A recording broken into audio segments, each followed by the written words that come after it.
আমার বাবা আছে 5:30টার সময় যে রাজধানীর জাতীয় ঈদগাহ মাঠের পাশে খণ্ডবিখণ্ড লাশ উদ্ধার হওয়ার পর থেকে রংপুরের বদরগঞ্জের গোপালপুর ইউনিয়নের নয়াপাড়া গ্রাম যেন স্তব্ধ। মানবতার নির্মম এক অধ্যায় হয়ে রইল আশরাফুল হক। কিন্তু তার মৃত্যু যে নির্মমতার গল্প বলছে তা শুনে শিউরে উঠেছে পুরো এলাকার মানুষ। এই ঘটনায় এসেছে এক চাঞ্চল্যকর ফোন রেকর্ড, যেখানে শোনা যাচ্ছে তার সঙ্গে যাওয়া বন্ধু জরেজের অসংলগ্ন কথা।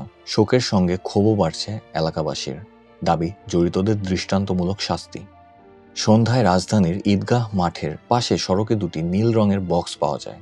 বক্স খুলতেই দেখা যায় এক বীভৎসকর চিত্র, খণ্ডবিখণ্ড এক পুরুষের লাশ। খবর পেয়ে ঘটনাস্থলে আসে রমনা থানা পুলিশ। প্রযুক্তির সহায়তায় আঙ্গুলের ছাপ মিলিয়ে জানা যায় নিহত ব্যক্তি রংপুরের বদরগঞ্জের গোপালপুর ইউনিয়নের নয়াপাড়ার আব্দুল রশিদের ছেলে আশরাফুল হক। পেশায় তিনি একজন কাঁচামালের আমদানিকারক। স্বজনরা জানান, মঙ্গলবার রাত 9টার দিকে পাশের গ্রামের বন্ধু জরেজকে নিয়ে ঢাকায় রওনা হন আশরাফুল। এরপর থেকেই তার ফোন বন্ধ। অনেক চেষ্টা করেও যোগাযোগ করতে না পেয়ে স্বজনরা যোগাযোগ করেন জরেজের সঙ্গে, কিন্তু তখন আশরাফুলের ফোনটি ছিল তারই কাছে। পরে আশরাফুলের বোনের সঙ্গে জরেজের কথোপকথনের একটি ফোন রেকর্ড আসে একটি বেসরকারি টেলিভিশন চ্যানেলের হাতে, যেখানে শোনা যায় জরেজের অসংলগ্ন কথা।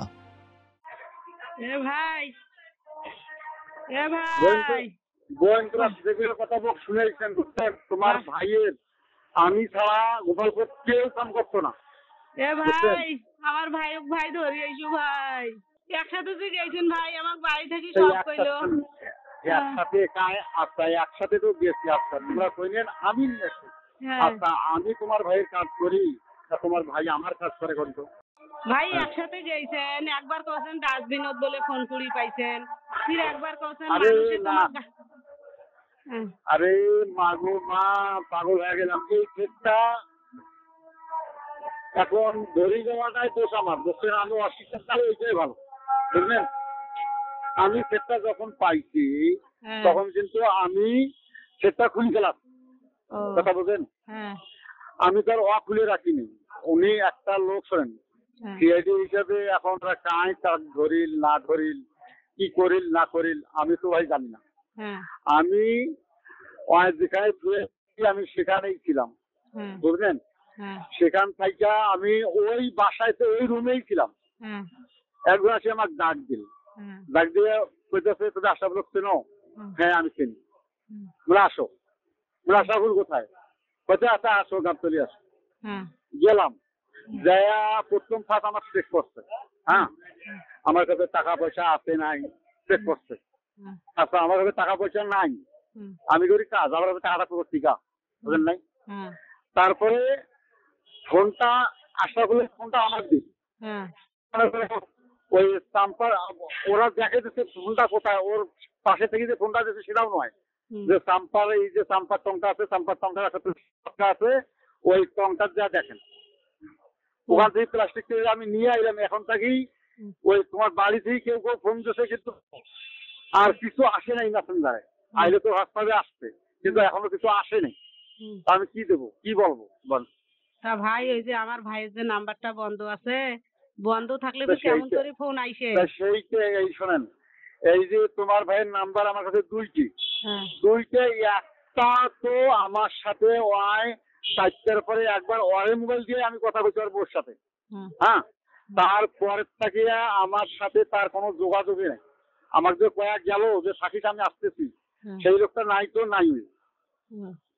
স্থানীয়দের দাবি, মালয়েশিয়া প্রবাসী জরেজ কিছুদিন আগে দেশে ফিরেছেন। বন্ধুত্বের সূত্রে জাপান যাওয়ার জন্য আশরাফুলের কাছে 20 লাখ টাকা ধার চান তিনি। সেই টাকা দিতেই জরেজ সহ ঢাকা গিয়েছিলেন আশরাফুল। কিন্তু এরপরেই ঘটে এই মর্মান্তিক ঘটনা। তার মৃত্যুর জন্য সরাসরি জরেজকেই দুষছেন স্বজনরা।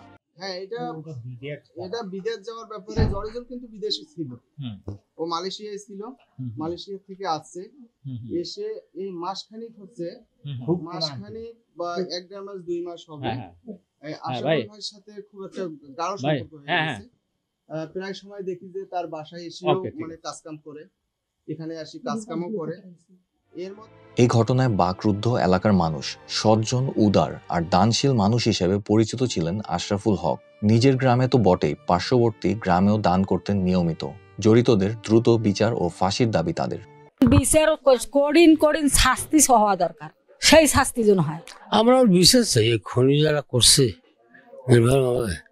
ওদের আমরা বিশ্বাস চাই। দৃষ্টান্তমূলক শাস্তি হওয়া দরকার। এরকম লোক এই এলাকাত মনে করেন সবারই উপকার করে।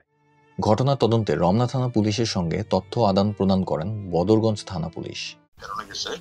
এই তথ্যগুলো আমরা সমস্ত নিলাম, নিয়ে হলো আমরা আমাদের হলো ঢাকায় দিলাম, ওসি শাহবাগ এবং হলো ডিসি রমনা স্যারকে দিলাম। হ্যাঁ, তো দেওয়ার পরে ওনারা এগুলো নিয়ে কাজ করতেছে।